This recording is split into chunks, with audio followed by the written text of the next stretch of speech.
ഓം നമോ വെങ്കിടേശായ. നമസ്കാരം. ആത്മീകം കുടുംബത്തിൻ്റെ പുതിയൊരു പതിവിലേക്ക് എല്ലാവർക്കും സ്വാഗതം. ഇന്ന് അഭിജിത്ത് നക്ഷത്ര ദിവസം. നമ്മുടെ ഒരുപാട് വീഡിയോകളിലൂടെ, അതായത് മാസം തോറും വരുന്ന അഭിജിത്ത് നക്ഷത്രത്തെക്കുറിച്ചുള്ള വീഡിയോകൾ ഞാൻ ഇട്ടുകൊണ്ടിരിക്കുന്നുണ്ട്. നമ്മുടെ ജീവിതത്തിലെ ഏതാഗ്രഹത്തെയും നിറവേറ്റിയെടുക്കുവാനുള്ള അത്ഭുതകരമായ ആ 24 മിനിറ്റ് ശ്രീകൃഷ്ണ ഭഗവാൻ തൻ്റെ മയിൽപീലിയുടെ ചിറകിൽ ഒളിപ്പിച്ചു വച്ചിരിക്കുന്ന അത്ഭുതകരമായ ഒരു സമയം എന്നറിയപ്പെടുന്ന അഭിജിത്ത് നക്ഷത്ര സമയത്തിന് നമ്മൾ ജീവിതത്തിൽ ഏതൊരു ആഗ്രഹം ചോദിക്കുന്നുവോ ആ ആഗ്രഹങ്ങളെ നിറവേറ്റി തരുവാനുള്ള അതീതമായ ശക്തിയാണുള്ളത്. ഇത് എല്ലാ മാസങ്ങളിലും വരുന്ന ഒരു സമയമാണ്.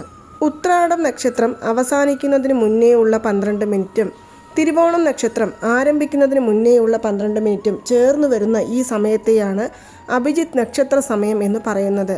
അഭിജിത്ത് എന്ന് പറയുമ്പോൾ തന്നെ എന്തും നേടിയെടുക്കുവാൻ സാധിക്കും, അല്ലെങ്കിൽ വിജയം നേടിയെടുക്കുവാൻ സാധിക്കുമെന്നാണ് അർത്ഥമാക്കുന്നത്. ഒരു മാസത്തിൽ ഒരൊറ്റ തവണ മാത്രമാണ് അഭിജിത്ത് നക്ഷത്ര സമയം വരുന്നത്. അഭിജിത്ത് നക്ഷത്രവും അഭിജിത്ത് മുഹൂർത്തവും ഒന്നാണോ എന്ന് പലർക്കും ഇപ്പോഴും വളരെ അധികം സംശയമുണ്ട്. പക്ഷേ അഭിജിത്ത് മുഹൂർത്തം എന്ന് പറയുന്നത് എല്ലാ ദിവസങ്ങളിലും വരുന്ന 11:45 മുതൽ 12:15 വരെയുള്ള ആ ഒരു 30 മിനിറ്റ് സമയത്തെയാണ് അഭിജിത്ത് മുഹൂർത്തമായി കണക്കാക്കുന്നത്. നമ്മൾ ജോലിക്കൊന്നും പോകുന്നില്ല, വീടുകളിൽ ഇരിക്കുന്നവരാണെങ്കിൽ നിത്യവും ആ ഒരു സമയത്ത് ദീപം തെളിയിച്ച് ശ്രീകൃഷ്ണ ഭഗവാനെയോ അല്ലെങ്കിൽ നമ്മുടെ കുലദൈവത്തെയോ അല്ലെങ്കിൽ ഇഷ്ടദൈവത്തെയോ പ്രാർത്ഥിച്ചു വന്നാൽ തീരാത്ത പ്രശ്നങ്ങളെല്ലാം തീർന്നു കിട്ടും. നമ്മൾ ചോദിച്ച വരങ്ങളെല്ലാം നമ്മളെ തേടിയെത്തുമെന്നാണ് പറയുന്നത്. പക്ഷെ അങ്ങനെ ചെയ്യാൻ സാധിക്കാത്തവർക്ക് ഏറ്റവും അനുയോജ്യമായ ഒരു സമയമായി കരുതപ്പെടുന്നതാണ് നമ്മുടെ അഭിജിത്ത് നക്ഷത്ര സമയം എന്ന് പറയുന്നത്. ഈ സമയത്ത് നമ്മൾ ഏതൊരു കാര്യങ്ങൾ മനസ്സൊരുക്കിക്കൊണ്ട് ഒരൊറ്റ കാര്യം മാത്രം മനസ്സിൽ കരുതിക്കൊണ്ട് ഭഗവാനോട് പ്രാർത്ഥിക്കുകയാണെങ്കിൽ തീർച്ചയായും ഭഗവാൻ അത് നമ്മളിലേക്ക് എത്തിച്ചു തരും എന്നാണ് പറയുന്നത്. അതിൻ്റെ കഥകളെക്കുറിച്ചെല്ലാം ഒരുപാട് വീഡിയോകളിലൂടെ ഞാൻ നിങ്ങളോട് പറഞ്ഞിട്ടുണ്ട്. അതുകൊണ്ട് തന്നെ അത് വീണ്ടും വീണ്ടും ആവർത്തിക്കുന്നില്ല. ഇനി ഈ മാസം, അതായത് ജൂൺ മാസത്തിൽ ഈ നക്ഷത്ര സമയം എപ്പോഴാണ് വരുന്നത് എന്ന് കാണാം. ചിലർ ചോദിക്കുന്നുണ്ട്, ജൂൺ മാസം 14-ാം തീയതിയാണോ അഭിജിത്ത് നക്ഷത്രം വരുന്നത്, അല്ല 15-ാം തീയതിയാണോ അഭിജിത്ത് നക്ഷത്രം വരുന്നത് എന്നുള്ള കാര്യം ഞാൻ ഇവിടെ പറയുന്നത്. ഇന്ന് അർദ്ധരാത്രി 12:10 മണി മുതൽ 12:34 വരെയുള്ള ഈ സമയത്തെയാണ് അഭിജിത്ത് നക്ഷത്ര സമയമായി കരുതപ്പെടുന്നത്. അതിനാൽ തന്നെ നമുക്ക് പലർക്കും ഇന്ന് വൈകുന്നേരം അല്ലെങ്കിൽ ഇന്ന് ഈ സമയത്ത് ദീപം തെളിയിച്ച് പ്രാർത്ഥിക്കുവാൻ സാധിച്ചു എന്ന് വരില്ല. പക്ഷെ സാധിക്കുന്നവർ ഉണ്ടെങ്കിൽ തീർച്ചയായും നമ്മൾ പൂജാമുറിയിൽ കയറാൻ പറ്റുമെന്നുണ്ടെങ്കിൽ ആ സമയത്ത് ഒരു മൺവിളക്കിൽ നെയ്യൊഴിച്ച് താഴെ ഒരു തട്ട് വെച്ച് ആ തട്ടത്തിൽ നമുക്ക് പച്ചരി കൊണ്ട് നിരത്തി അതിന് മുകളിൽ ഈ വിളക്ക് വെച്ച് പഞ്ഞുതിരിയോ നൂൽത്തിരിയോ ഇട്ട് ദീപം തെളിച്ച് 24 മിനിറ്റും നാമം ജപിക്കാവുന്നതാണ്. ഇനി അഥവാ പൂജാമുറിയിൽ കയറി ദീപം തെളിയിക്കാമോ അല്ലെങ്കിൽ ഞങ്ങൾക്ക് തെളിയിക്കാൻ സാധിക്കില്ല എന്നെല്ലാം പറയുന്നവർ നമ്മുടെ കിടക്കയിൽ ഇരുന്നു കൊണ്ടോ അല്ലെങ്കിൽ താഴെ തറയിൽ ഒരു തുണിയോ അല്ലെങ്കിൽ ഒരു മനപ്പലകിയോ അല്ലെങ്കിൽ ശുദ്ധമായ ഒരു പുൽപ്പായോ വിരിച്ച് അവിടെ ഇരുന്നു കൊണ്ടും നിങ്ങൾക്ക് ശ്രീകൃഷ്ണ ഭഗവാന്റെ നാമങ്ങൾ അല്ലെങ്കിൽ മന്ത്രങ്ങൾ, നിങ്ങൾക്കറിയാവുന്ന ശ്ലോകങ്ങൾ എല്ലാം തന്നെ ചൊല്ലാവുന്നതാണ്. ഓം നമോ നാരായണ എന്നുള്ള മന്ത്രമോ അല്ലെങ്കിൽ ഓം നമോ ഭഗവതി വാസുദേവായ നമ എന്നുള്ള മന്ത്രമോ നിങ്ങൾ തുടർച്ചയായിട്ട് 24 മിനിറ്റും എണ്ണം കണക്കാക്കാതെ ജപിക്കാവുന്നതാണ്. കഴിഞ്ഞ മാസം നിങ്ങൾ പ്രാർത്ഥിച്ച കാര്യം നിറവേറി കിട്ടിയിട്ടില്ല എന്നുണ്ടെങ്കിൽ ആ കാര്യം തന്നെ വീണ്ടും മനസ്സിൽ കരുതിക്കൊണ്ട് ഈ മന്ത്രങ്ങൾ നിങ്ങൾക്ക് ജപിക്കാം. അതുപോലെ തന്നെ നിങ്ങൾക്ക് ശ്രീകൃഷ്ണ ഭഗവാന്റെ മന്ത്രങ്ങൾ മാത്രമേ ഇന്ന് ചൊല്ലാവൂ എന്ന് ചോദിക്കുകയാണെങ്കിൽ അല്ല, ഇന്ന് സങ്കടഹര ചതുർത്ഥി കൂടി വരുന്നതിനാൽ നിങ്ങൾക്ക് വിനായക ഭഗവാന്റെ മന്ത്രങ്ങൾ ജപിച്ച് പ്രാർത്ഥിക്കാം. തടസ്സങ്ങളെ തവിടുപൊടിയാക്കുവാൻ സാധിക്കുന്ന ഭഗവാനാണ് വിനായക ഭഗവാൻ. അതുകൊണ്ട് നിങ്ങൾക്ക് ഗണപതി ഭഗവാന്റെ മന്ത്രങ്ങൾ ചൊല്ലാവുന്നതാണ്. ഇനി അഥവാ കുലദൈവത്തെ പ്രാർത്ഥിക്കുവാനാണ് താല്പര്യമെന്നുണ്ടെങ്കിൽ കുലദൈവത്തെ പ്രാർത്ഥിക്കാം. അല്ലെങ്കിൽ നിങ്ങൾക്ക് ഏത് ദൈവമാണോ ഇഷ്ടദൈവമായിട്ടുള്ളത് അവരെ പ്രാർത്ഥിക്കാവുന്നതാണ്.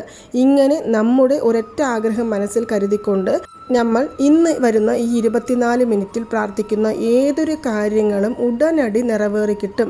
വീണ്ടും ഞാൻ ആവർത്തിച്ചു പറയുകയാണ്, ഒരൊറ്റ കാര്യം മാത്രം മനസ്സിൽ കരുതിക്കൊണ്ടായിരിക്കണം നിങ്ങൾ ഈ മന്ത്രങ്ങൾ ചൊല്ലുന്നതും ദീപം തെളിയിക്കുവാൻ താല്പര്യമുള്ളവർ ദീപം തെളിയിക്കുന്നതും. ഇനി അഥവാ പീരിയഡ്സ് ആണ്, പുലവാലായ്മയുണ്ട്, ഞങ്ങൾ എങ്ങനെ ഈ ഒരു നക്ഷത്ര സമയത്ത് പ്രാർത്ഥിക്കുമെന്ന് ചോദിക്കുകയാണെങ്കിൽ ഈ ഒരു മാസം വിട്ടിട്ട് നമുക്ക് അടുത്ത മാസം വരുന്ന അഭിജിത്ത് നക്ഷത്ര സമയം തിരഞ്ഞെടുക്കാവുന്നതാണ്. അല്ലെങ്കിൽ നിങ്ങൾ ശുദ്ധമായതിനു ശേഷം വരുന്ന അഭിജിത്ത് മുഹൂർത്ത സമയം തിരഞ്ഞെടുത്തുകൊണ്ട് ഇതുപോലുള്ള വഴിപാടുകൾ ചെയ്യാവുന്നതാണ്. നമ്മൾ ഏതൊരു കാര്യങ്ങൾ ന്യായമായ പ്രാർത്ഥനകളാണെങ്കിലും അത് ഭഗവാന്റെ മുന്നിൽ വെച്ച് പ്രാർത്ഥിച്ചാൽ 27 നക്ഷത്രങ്ങളെക്കുറിച്ച് മാത്രം അറിയുന്ന നമുക്ക് 28ാമത്തെ നക്ഷത്രമായ, അതായത് ഭഗവാന്റെ മയിൽപ്പീലികൾക്കിടയിൽ ഒളിഞ്ഞിരിക്കുന്ന നക്ഷത്രമായ അഭിജിത്ത് നക്ഷത്ര സമയം എന്ന് പറയുന്ന ഈ സമയത്ത് നമ്മൾ ചെയ്യുന്ന ഏതൊരു പ്രാർത്ഥനകൾക്കും ചൊല്ലുന്ന മന്ത്രജപങ്ങൾക്കും ചെയ്യുന്ന വഴിപാടുകൾക്കും അനേകായിരം ഫലങ്ങളാണ് നമ്മളെ തേടി വരുന്നത്.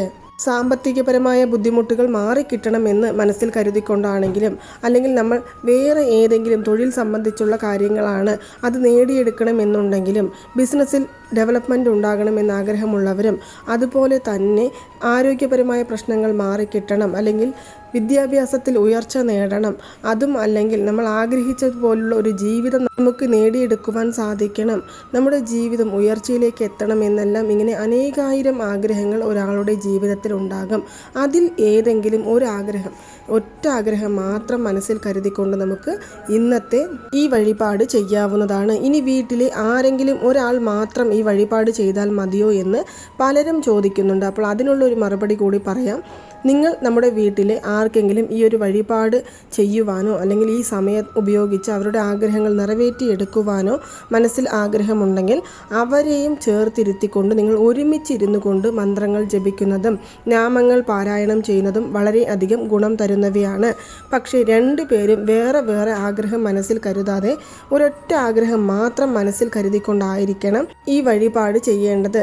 സാധാരണ നമ്മൾ തനിച്ചിരുന്നു കൊണ്ടുള്ള വഴിപാടുകളേക്കാൾ കുടുംബത്തോടൊപ്പം ഇരുന്ന് ചെയ്യുന്ന ഏതൊരു വഴിപാടുകൾക്കും പെട്ടെന്ന് ഫലം നേടിത്തരുന്നതായിരിക്കും.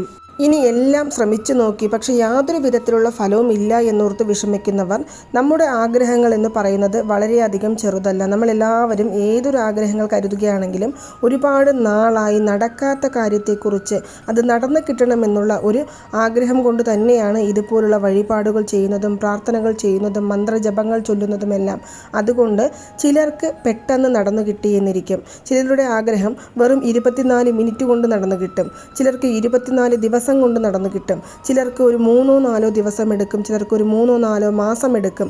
ഇങ്ങനെ അവരവരുടെ ആഗ്രഹങ്ങൾ വലിപ്പ ചെറുപ്പം അനുസരിച്ച് അതിൻ്റേതായ ഒരു വ്യത്യാസം കാലതാമസം എടുക്കുവാനും സാധ്യതകൾ വളരെയധികമാണ്. അതുകൊണ്ട് കഴിഞ്ഞ മാസം നിങ്ങൾ ഏത് പ്രാർത്ഥനയാണോ വെച്ചിരിക്കുന്നത് അത് നിറവേറി കിട്ടിയിട്ടില്ല എന്നുണ്ടെങ്കിൽ വീണ്ടും ആ പ്രാർത്ഥനകൾ തന്നെ ഇന്ന് നമുക്ക് വെച്ച് പ്രാർത്ഥിക്കാവുന്നതാണ്. ഇനി അഥവാ അത് നിറവേറി കിട്ടിയെങ്കിൽ ഇപ്പോൾ നിലവിൽ ഏതൊരു കാര്യമാണോ നിറവേറ്റിയെടുക്കണമെന്ന് ആഗ്രഹിക്കുന്നത് ആ കാര്യത്തെ മനസ്സിൽ കരുതിക്കൊണ്ട് നിങ്ങൾക്ക് ഈ മന്ത്രങ്ങൾ ചൊല്ലാവുന്നതാണ്. വളരെയധികം ഫലം തരുന്നതും പെട്ടെന്ന് നമ്മുടെ ജീവിതത്തെ മാറ്റിയെടുക്കുവാൻ സാധിക്കുന്നതുമായ അത്ഭുത മുഹൂർത്തങ്ങളിൽ ഒന്നാണ് ഈ അഭിജിത്ത് നക്ഷത്ര സമയം എന്ന് പറയുന്നത്. അപ്പോൾ നിങ്ങൾ ഒന്ന് പ്രാർത്ഥിച്ചു നോക്കൂ. ഒരു പക്ഷേ ഇന്ന് മിഡ്നൈറ്റ് ആണ്, ഞങ്ങൾക്ക് ഈ വഴിപാട് ചെയ്യാൻ സാധിക്കില്ല എന്നുണ്ടെങ്കിൽ സാരമില്ല. ഞാൻ നേരത്തെ പറഞ്ഞതുപോലെ എല്ലാ ദിവസവും വരുന്ന അഭിജിത്ത് മുഹൂർത്ത സമയം നമുക്ക് തിരഞ്ഞെടുക്കാം. ഇനി അതിനും സാധിക്കില്ല എന്നുണ്ടെങ്കിൽ മാസം തോറും ഈ ഒരു നക്ഷത്ര സമയം വരുന്നുണ്ട്. ആ സമയത്ത് നമ്മൾ പ്രാർത്ഥിച്ചാലോ അല്ലെങ്കിൽ ധ്യാനം ചെയ്താലോ വഴിപാടുകൾ ചെയ്താലോ പൂജകൾ ചെയ്താലും ഇതേ ഫലം തന്നെയാണ് നമ്മളെ തേടിയെത്തുന്നത്. അപ്പോൾ ചൊല്ലി നോക്കുക, ഫലം തീർച്ചയായും നമ്മളെ തേടി വരുന്നതായിരിക്കും. നിങ്ങൾക്കെല്ലാവർക്കും ഈ ഒരു വീഡിയോ ഇഷ്ടമായി കാണുമെന്ന് വിശ്വസിക്കുന്നു. ഇതുപോലുള്ള താന്ത്രികങ്ങൾ, മന്ത്രജപങ്ങൾ, അതുപോലെ തന്നെ വഴിപാടുകൾ, ഭഗവാന്റെ കഥകൾ എന്നിവയെക്കുറിച്ചെല്ലാം കൂടുതലായിട്ട് അറിയണമെന്നുണ്ടെങ്കിൽ ആത്മീകം എന്നുള്ള ഈ ചാനൽ ഒന്ന് സബ്സ്ക്രൈബ് ചെയ്യുവാനും സപ്പോർട്ട് ചെയ്യുവാനും ഷെയർ ചെയ്യുവാനും മറക്കരുത്. നന്ദി, നമസ്കാരം. ഓം നമോ നാരായണ. ഓം നമോ വെങ്കിടേശായ നമഃ.